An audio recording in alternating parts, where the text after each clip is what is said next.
Welcome to Why Is This Good, a podcast by the Naples Writers Workshop. I'm Christine and I'm here with John. Hey, John. Hello. All right, it's your turn, so tell us about your story. I picked a story called Two Words by Isabel Allende. I always feel weird about these stories that are, she wrote this in Spanish and this is a translation. Okay. And I assume this translation is good. And I looked at the Spanish, but I do not know enough Spanish to judge that. But sometimes, I want to say something about point of view or tense or some little turn of Right. phrase. And it always makes me question whether or not that kind of reaction is appropriate to a translation, Right. But I'll probably wind up saying that stuff anyway. Okay. We'll just ignore it. Just put that up there in the front. Okay. Hours later, just as Belisa Crepusculario was near death, her heart ground to sand by the pounding of the horse, they stopped, and four strong hands set her down. She tried to stand on her feet and hold her head high, but her strength failed her and she slumped to the ground, sinking into a confused dream. She awakened several hours later to the murmur of night in the camp, but before she had time to sort out the sounds, she opened her eyes and found herself staring into the impatient glare of El Mulatto, kneeling beside her. "Well, woman, at last you've come to," he said. To speed her to her senses, he tipped his canteen and offered her a sip of liquor laced with gunpowder. She demanded to know the reason for such rough treatment, and El Mulatto explained that the colonel needed her services. He allowed her to splash water on her face, and then led her to the far end of the camp, where the most feared man in all the land was lazing in a hammock strung between two trees. She could not see his face, because he lay in the deceptive shadow of the leaves and the indelible shadow of all his years as a bandit, but she imagined from the way his gigantic aide addressed him with such humility that he must have a very menacing expression. She was surprised by the colonel's voice, as soft and well modulated as a professor's. "Are you the woman who sells words?" he asked. "At your service," she stammered, peering into the dark and trying to see him better. The colonel stood up and turned straight toward her. She saw dark skin and the eyes of a ferocious puma, and she knew immediately that she was standing before the loneliest man in the world. "I want to be president," he announced. The colonel was weary of riding across that godforsaken land, waging useless wars and suffering defeats that no subterfuge could transform into victories. For years he had been sleeping in the open air, bitten by mosquitoes, eating iguanas and snake soup, but those minor inconveniences were not why he wanted to change his destiny. What truly troubled him was the terror he saw in people's eyes. He longed to ride into a town beneath a triumphal arch with bright flags and flowers everywhere. He wanted to be cheered and be given newly laid eggs and freshly baked bread. Men fled at the sight of him. Children trembled and women miscarried from fright. He had had enough, so he had decided to become president. El Mulatto had suggested that they ride to the capital, gallop up to the palace, and take over the government, the way they had taken so many other things without anyone's permission. The colonel, however, did not want to be just another tyrant. There had been enough of those before him, and besides, if he did that, he would never win people's hearts. It was his aspiration to win the popular vote in the December elections. "To do that, I have to talk like a candidate. Can you sell me the words for a speech?" the colonel asked Belisa Crepusculario. She had accepted many assignments, but none like this. She did not dare refuse, fearing that El Mulatto would shoot her between the eyes, or worse still, that the colonel would burst into tears. There was more to it than that, however. She felt the urge to help him because she felt a throbbing warmth beneath her skin, a powerful desire to touch that man, to fondle him, to clasp him in her arms. I'll stop before it gets too Graphic. graphic. Yeah, I didn't like the word fondle. Now that I know that it's a translation, it's like, yeah, I don't know about that one. Caress, maybe? Fondle is like vulgar. Maybe the Spanish was. I do have the Spanish version of it. Maybe I should link to that when I share it. Yeah, for folks that can read both, Dos palabras. they can tell us. Ah, there it is. Powerful desire. So tour him with her hands. Explore his body. Explore his body. But instead, they translate it as fondle him, which I guess Mm-mm. I see how they got there. It like removes consent somehow. It's like she wanted to do this. She didn't really care if he was into it or not. She was going to explore that body. That's right. Anyway, Anyway. had you heard about this story before, or how'd you pick it? Oh, I picked it because I was listening to an interview, or not an interview, some discussion between some writers, and someone mentioned that they really liked Isabel Allende as a writer, and that she did interesting interesting things with point of view. And I thought, point of view, I'm interested in point of view. So I just started looking up her short stories, and I don't know, it's Google, like, what can you actually read online? What's just a list? So I looked up, like, what's her best story? And this is the Yeah. one that popped up. And so I was like, Oh, I'll just pick interesting. that one. And obviously then I had to find an English version of it, not being able to read Spanish. And then it didn't do interesting things with point of view that I detected. So, but I still thought it was interesting. Yeah, yeah, yeah. Okay, that makes sense. I do think now that you mention it, the previous story that she did switch point of view, I think. Yeah, we talked a lot about point of view in that one. We did, So yeah. I'll go back to that one to think about point of view. Okay, so that's how you got on this train, but That's how I got here, though. Yeah. what would you like about it? I really liked the tone, and I'll probably talk about this later, but it felt like mythic. It felt like Like a fable? legendary. Yeah. Yeah. Yeah. And just had that mysterious quality to it, like that legends have, where you're Yeah. not quite sure who this person is, if they're real, if they're some like spirit, which I don't know. I like that. It had an element of magical realism without actually getting the magic explicit, if that makes sense. Yeah, which is interesting because before we started recording, we were talking about how kids learn to read. And it did have that element at the beginning where she like Oh, comes yeah. across like a clipping of a newspaper article. And as a reporter, I'm like, oh man, this is so cool. And it's a section it's like the sports section. Yeah. And she's like, oh my God, what is this incredible writing? Like, I need to know how to do this. So it's mythic. It feels that way in the sense that it's like she acquires the skill that no one else has, but you would think like lots of people can write. And then she becomes like a travel freelance writer. Yeah, basically, like she's this weird mixture of I don't know what they have a name, but like the tribal elder that knows all the stories of the tribe that could recite the generational history of everything they remember going back hundreds of years. So she's described as being able to do that, and the people were like, I want to add a little sentence about my kid being born and like this, and she has it all memorized, and like that's a real thing that some indigenous cultures actually still maintain. But then she learns to write. The way that's described is she can do all that, but at some point she learns to write so she can write things down. But she's already mastered words, and then she reads a dictionary, which I love the description. It was like she read the dictionary a couple of times and she threw it in the ocean because she didn't want to sell prepackaged words.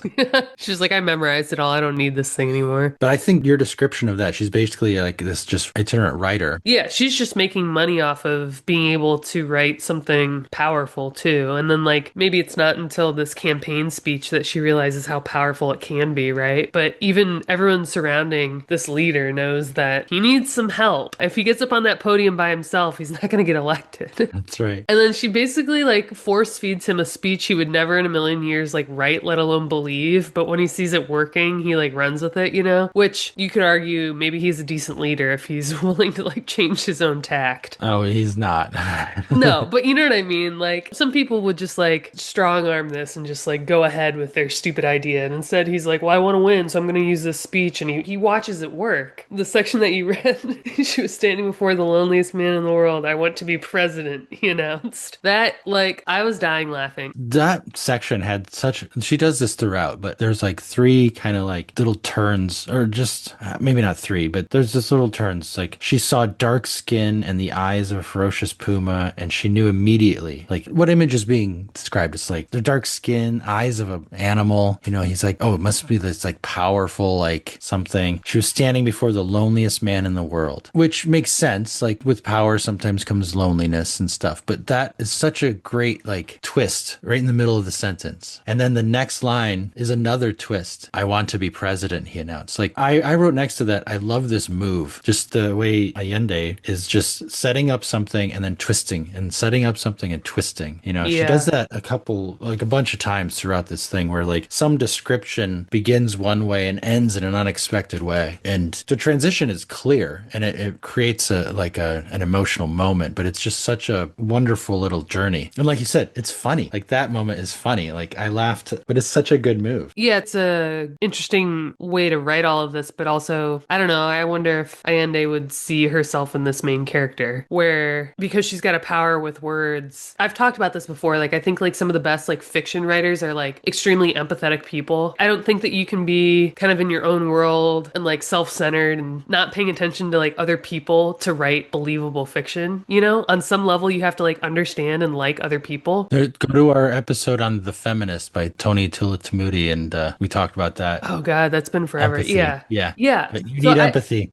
I think it's like, having done workshops as long as we have, it's just kind of like I think there's a direct link. Yeah. And then in a story like this, when you have a main character who's so good with words, it's so obvious that like it's not just that she knows the dictionary. She's also like the best evidence of this is a campaign speech specifically. She knows how to write things that change people's minds and hearts. And you can only do that if you understand people really well. So like when she Yeah, looks our at him and rhetoric. yeah, when she looks at him and sees, like you said, this man that's ferocious looking and he's like a puma, but she interprets that as he's lonely, right? Yeah, Other people would interpret it as he's he's scary. strong and powerful and scary. Yeah, and there's like a level of her understanding of other people that lets her get to the heart of him, but then also like use her words in a way that she tailors them to him specifically. And then of course the whole point of this story is that she whispers two words in his ear meant for him alone They kind of undo him. that undo him, right? And I mean that's it's the point of the story. But she didn't say like gobbledygook in his ear, you know, like Yeah. she knew what to say to him specifically that would not have worked for anyone else. She kind of spins it as like these are magic words for you, but really it's like this is what you need to hear, kind of, you know? Yeah. Yeah, so like you said, Allende is doing a clever thing with her writing, but I imagine that she has to be as empathetic as our main character here. She has to understand people as well for her to like be writing these sentences that sort of like thwart your expectation. I'm describing this, but actually this is what this character sees because that's what I as the writer see in people. Like I wonder how clever it is for her versus like how natural it is for her. I mean, we've talked about the writer's eye. It's a hard thing to develop in a workshop. You know, it's kind of the thing you have to bring to the workshop. And like, Yes. you're trying to express it and find ways to express it. Right. But there are, like we talked, I don't know, maybe on the podcast, I assume we talked on the podcast at some point about little exercises like going out into public and doing people watching and like try to invent Yes. stories about people where Right. you try to notice details that kind of give you information about them. And it doesn't matter if you don't have to interview them afterwards and say, hey, was I right? But just like watching people and seeing what people do as a way to kind of like learn how to notice things Right. that can generate stories. Because then you learn how to see the important details. Like we always talk about the vivid telling detail. Like this is the detail that explains everything. Right. And you have to practice, might have to practice that. Some writers, I imagine like Lauren Groff, like we talked about that in the very first episode, some of her Right. sentences. And even when we brought her stories back each time, we've talked about her just facility with describing details. And she Like just the like birds whispered questions into the birds sky or sent whatever their it questions was. into the air. Yeah. I think was the line. And we've mentioned that in every story of hers. I think we've done 3 of hers now. I know we read one. I know Rob sent us one that was in the New Yorker that we didn't do on the podcast one time. And that was really good. But anyway, she obviously has that eye and she's giving that eye to her character, like you said, right? Yes. Yes. Yeah. That's like the turn is like this character has that writing eye, so she could use those words to get at who he is. Right. Yeah. And maybe it's just like obvious because it's like, you know, third person versus like first, you know what I mean? Like first person or whatever it is. Like it's, If this started off, yeah. I went by the name Belisa Crepuscularia. The other thing I wanted to say about this leads kind of to my takeaway, but I said before this like has like a mythic tone to it. Yeah. I want to call it more like legend than myth because it's not like literally the gods. It's more like legendary people. And they even have unusual names like the Colonel, you know, it has like a legendary name. But it made me think about kind of the register or tone or it's a little different than style. It's something slightly different, I think, because you can have many different styles within a tone, within like that kind of register. But I thought of there's this literary critic, mid-20th century, Northrop Frye, who wrote this book, Anatomy of Criticism. And he was outlining like different, you can call them tones, but different like modes of literature or stories or something. And there's like, they're mythic. I remember high mimetic, low mimetic. I think romantic was in there in between those. But basically it's like mythic is like you're dealing with gods. Romantic is like you're dealing with, Okay. they're like super people. They're like iconic. They're more than just a person. I'm probably going to get these wrong because this is a million years since I read this book, but the mimetic styles are like high and low, but they're like more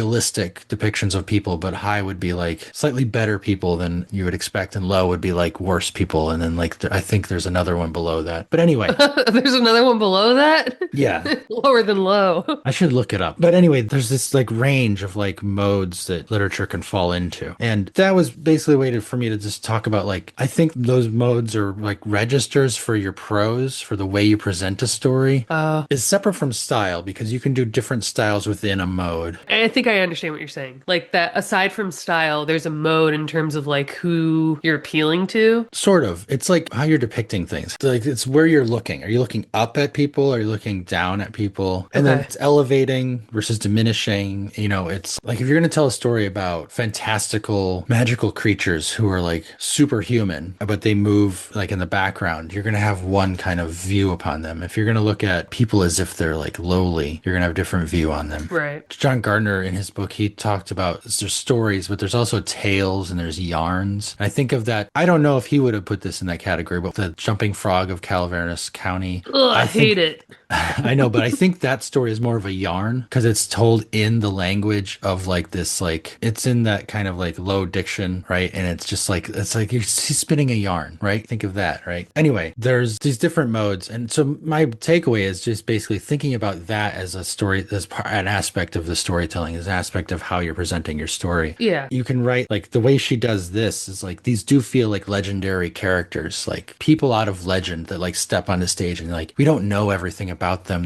We just get these glimpses. We're at this like kind of remove from them because we're looking up to them. I think, when there's a low, I don't know if low mimetic is the right one from Fry's distinctions, but we're thinking about looking down on people, then you feel a sense of superiority to the characters. You're like, look at this jackass, right? Like he's such a terrible person, but having that like range of like how you're looking at them is, I think, something to think about when you're writing your stories. I don't feel like I'm explaining this very well. No, I understand it. And I pulled it up while you were describing it. But it's like the difference between if you were going to decide to write like a fable, like you're gonna describe these characters as like you said, probably a little bit better than humans or worse than humans, but it's like they're like exaggerated and less specific than a real person. And it Yeah. overall like lends to like this air of like I'm telling you a history. It's like reading the Bible versus hearing your pastor tell you something about his neighbor. It's like same story, but That recent story we did was basically Little Red Riding Hood, but oh she yeah, was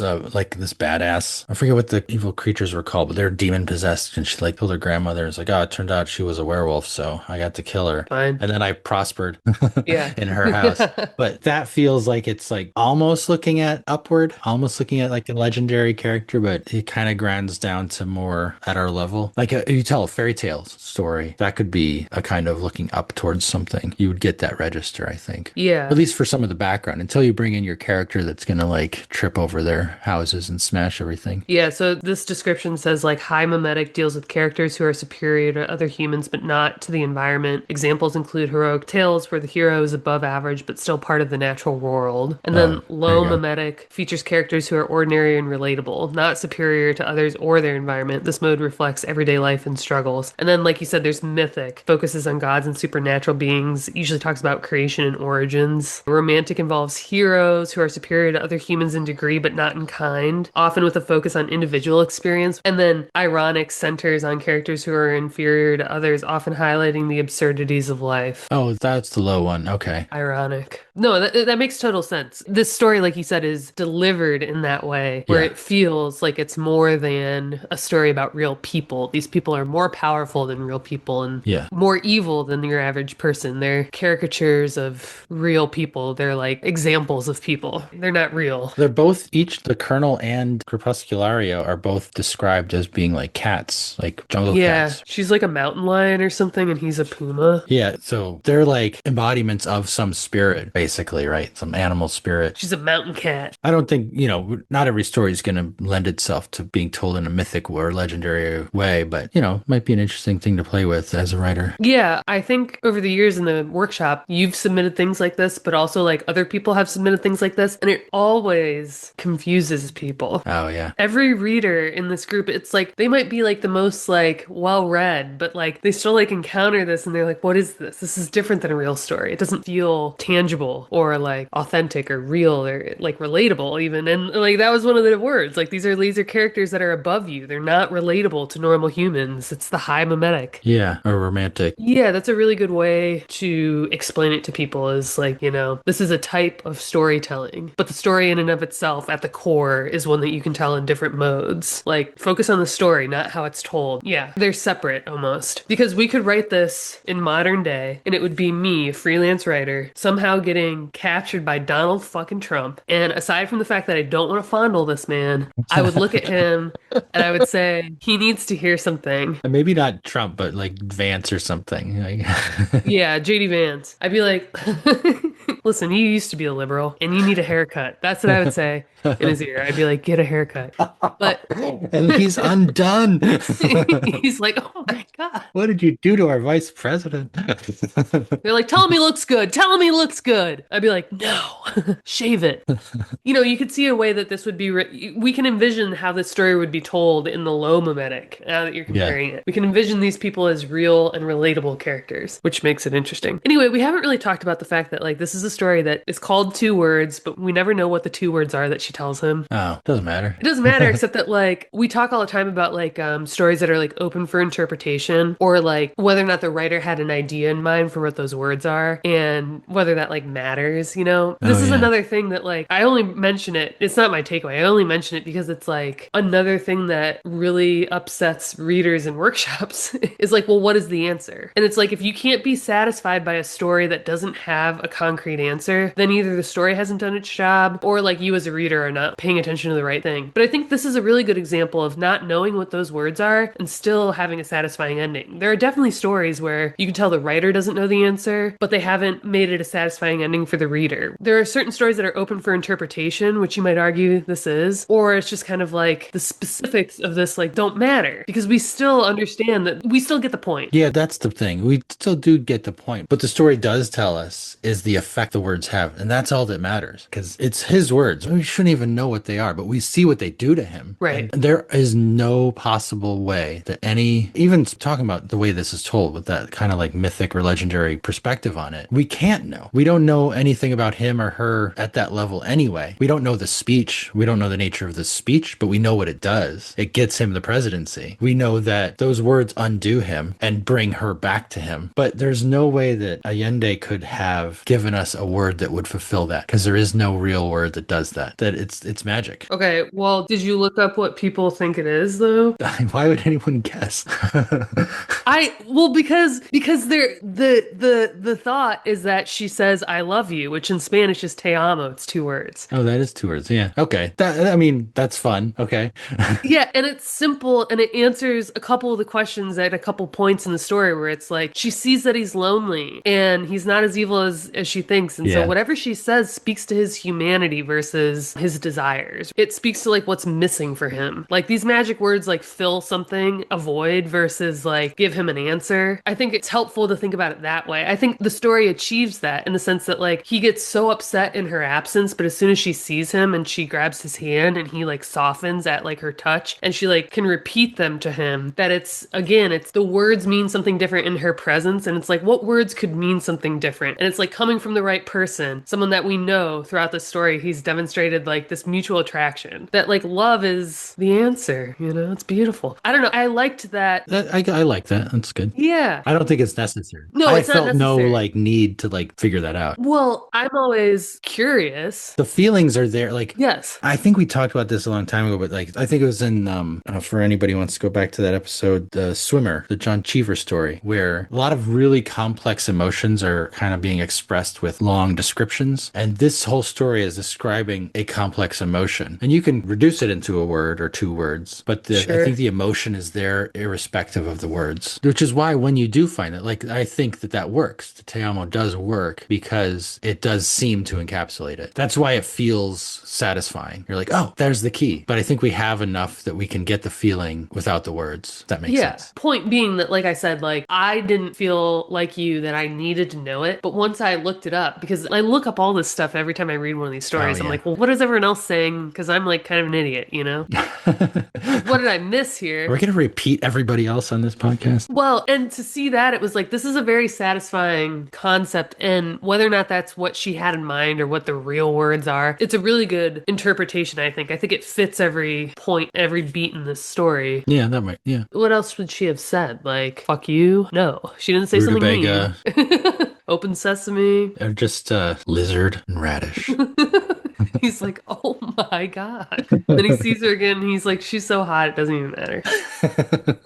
Maybe that kind of is my takeaway. This idea that, like, we don't necessarily need to know the answer, but it's because this story does a good enough job I fulfilling that like that. expectation for us. Yeah, we don't need it, but the answer feels satisfying if we can figure it out. Right. But we don't need it necessarily, and people don't have to figure it out. Also, I think, like, this is a story where, like, the interpretation of those two words is going to be more closely centered, like in a Venn diagram of, like, similarities than it would be in another type of open-ended story that we've read maybe in workshops where, like, a less sophisticated writer wants to leave something open to interpretation, but, like, the ideas that spiral from that are, like, so unrelated, right? Like, one reader might say, oh, I think he died, and the other writer might say, no, he lived. Stories like that, unless there's, like, a general consensus, I would argue, like, to some degree, they're going to be unsatisfying, or you haven't really done your job. I talk about this all the time in the workshop when writers say, like, well, it's open to interpretation. Okay, do you want your story to be, like, really clever? Do you want it to be, like, understood? You know, do you want it to get the right credit for what you've intended with a piece? You know, or do you want people to, like, read your story and be like, this is so sophisticated, and then, like, invent their own ending that had nothing to do with what you were thinking? You don't get credit for that. You don't get credit for that. So it's like, what did you intend? It matters what you intend. If anybody in the workshop listens to this, they're gonna not like this comment, but I don't feel like those writers are doing the work. They're Right. not doing enough work. They need to do more. Otherwise, what are you doing? You're not writing a fully formed story. You're leaving it out. You're leaving out what the point is. Yeah, and I think you have to have a desired outcome or feeling for the reader. Yeah. Otherwise, like, what is the point of you stringing words together? What are you communicating otherwise? So I guess an interpretation of that would also be, like, if you're submitting something to a workshop and a lot of people are saying, I think this and I think that, and everything is, like, wildly different, I, as a Listen. writer, would want to, like, reevaluate, yeah, what it is I tried to do and whether or not I accomplished it. I've gotten that feedback. And it's not because I've ever been the kind of writer that wants people to, like, take what they want from a story. It's almost always because I feel misunderstood. I tried to do something and I wasn't specific enough or explicit enough or whatever. And that is frustrating for me typically. And I will go back and I'll try to figure out, okay, I really like this sentence, but maybe I'm being too clever or poetic with it. Maybe I have to kill my darlings, as they say. Or maybe I need to be really concrete and to the point so that people get it. Because I want to be understood. My mode has always been, I want people to get this. Yeah. To have the feeling I've intended. So if you're getting that kind of feedback, you probably haven't done it well enough. All right. Thanks, guys.